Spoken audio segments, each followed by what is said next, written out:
우리는 종종 사찰을 찾습니다. 복을 빌기 위해, 마음을 내려놓기 위해, 때로는 인생의 갈림길에서 길을 찾기 위해. 그런데 사찰에 가면 우리를 가장 먼저 맞이하는 존재가 있습니다. 그것은 웅장한 천왕문에 버티고선 사천왕상이기도 하고, 또는 금강문에 금강역사와 함께 사자를 탄 문수보살, 코끼리를 탄 보현보살이기도 합니다. 많은 분들이 절에 있는 동물 조각상을 단순한 장식물로 생각하기 쉽지만, 이들은 사찰을 지키는 보살의 화현, 즉 부처님의 자비와 지혜를 상징하는 깊은 의미를 가진 존재들입니다. 오늘은 이 조각상들에 담긴 놀라운 의미와 우리가 사찰에 가면 왜 이 앞에서 잠시 멈춰야 하는지를 함께 알아보겠습니다. 참선소리 멤버십 월 2,990원에 가입하시면 채널의 유료 회원 영상 시청이 가능하며 더 깊이 있는 콘텐츠, 더 정성스러운 영상 제작에 큰 힘이 됩니다. 사찰의 구조는 아무렇게나 지어지지 않습니다. 부처님을 모신 공간은 마치 하나의 세계처럼 치밀하게 설계되어 있습니다. 입구부터 대웅전, 후불탱화 뒤의 공간까지 모든 전각은 불교의 우주관을 반영하고 있는데요. 특히 사찰의 입구는 속세와 깨달음의 경계입니다.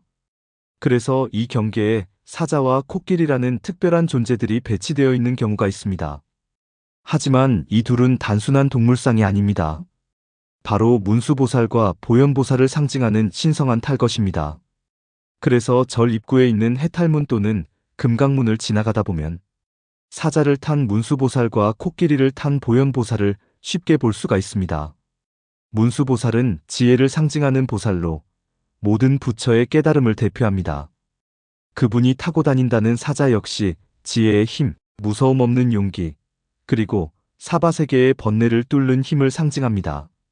사자는 산을 제 집처럼 넘나들며 어떤 장애물도 두려워하지 않습니다. 그래서 문수보살은 사자에 올라타고 중생들에게 어리석음을 버리고 진리를 보라는 메시지를 전합니다.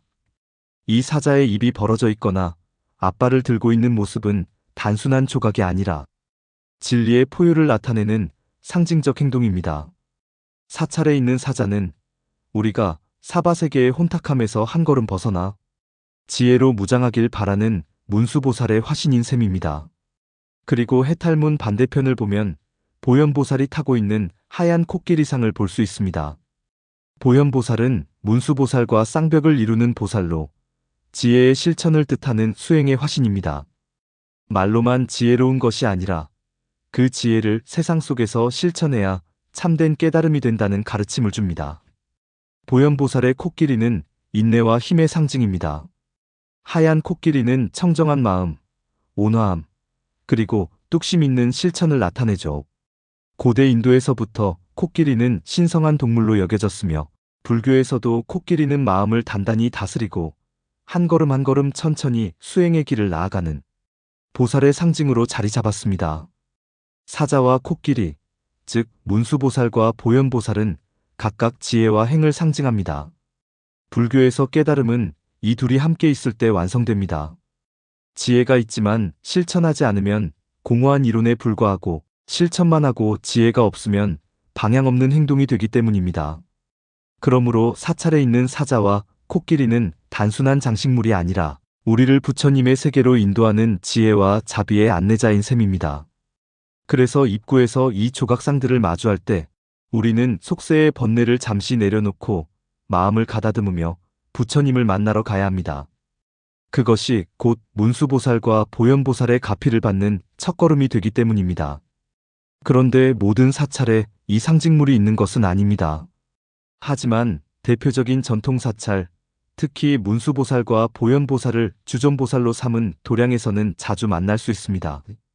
그리고 사자와 코끼리 조각상은 일부 사찰에서는 불전안 혹은 보현전, 문수전과 같은 전각 내부 또는 탑 주변, 산신각 인근에도 배치된 경우가 있습니다. 이런 배치는 각 보살의 상징성과 사찰의 전통, 지역적 배경에 따라 달라집니다. 예를 들어 문수보살을 중심 법신으로 삼는 사찰에서는 문수전 안쪽에 청사자 석상이 배치되며 그 보살의 힘을 중심 수행처로 삼고자 하는 의미를 담고 있는 경우가 많습니다. 마찬가지로 보현보살의 실천력에 중점을 둔 도량에서는 백호끼리를 법당 내부나 법회 장소에 배치해 수행의 길을 안내하는 존재로 삼기도 합니다. 즉, 입구든 내부든 이 조각상이 놓인 자리는 결코 우연이 아니며 그 자리에 깃든 의미를 알고 나면 우리가 사찰에서 마주하는 모든 것들이 다시 보이기 시작합니다. 절에 놓인 사자와 코끼리, 이 두 존재는 사찰을 드나드는 우리에게 늘 조용히 속삭입니다. 당신의 지혜와 자비는 지금 어디에 머무르고 있습니까? 라고 이 질문 앞에서 고개를 숙이고 들어가는 순간 비로소 우리는 사찰을 관광지가 아니라 도량으로 체험하게 됩니다. 사자의 강한 기세는 욕심 많은 중생의 마음을 꺾고 코끼리의 느린 걸음은 조급한 마음을 다독입니다. 결국 이들은 복이 들어오는 문을 지켜주는 존재이자 우리의 마음속 욕망과 집착을 한 번 더 점검하게 해주는 거울이 됩니다. 이제부터 사찰에 들어갈 때 이 조각상들 앞에서 잠시 발걸음을 멈춰보세요. 그리고 마음속으로 문수보살의 지혜, 보현보살의 자비를 떠올려 보세요. 그러면 그 순간부터 사찰의 공기, 나무, 종소리, 모든 것이 이전과 다르게 느껴질 것입니다. 사찰은 단지 기도만 하러 가는 곳이 아닙니다. 나 자신을 돌아보고 어리석음을 걷어내며 자비를 실천하기 위한 공간입니다. 그리고 사찰 입구, 법당 입구에서 우리를 지켜보는 사자와 코끼리는 우리가 바른 마음으로 그 공간에 들어서고 있는지를 묵묵히 지켜보고 있습니다. 이제부터 사찰 입구를 지날 때 그냥 멋진 조각이네 하고 지나치지 마세요. 사자에게는 저에게 어리석음을 이겨낼 지혜를 주소서. 코끼리에게는 그 지혜를 실천할 수 있는 용기와 끈기를 주소서. 이렇게 조용히 마음으로 말을 걸어보세요. 사찰은 우리가 복을 구하러 가는 곳이 아니라 우리 안에 복을 깨우는 곳이라는 걸 이 사자와 코끼리가 조용히 알려줄 것입니다. 오늘도 부처님의 가르침과 함께 여러분의 하루가 지혜롭고 자비롭길 기원합니다. 여러분의 구독과 좋아요, 멤버십 가입은 더 좋은 영상을 제작하는데 큰 힘이 됩니다. 감사합니다.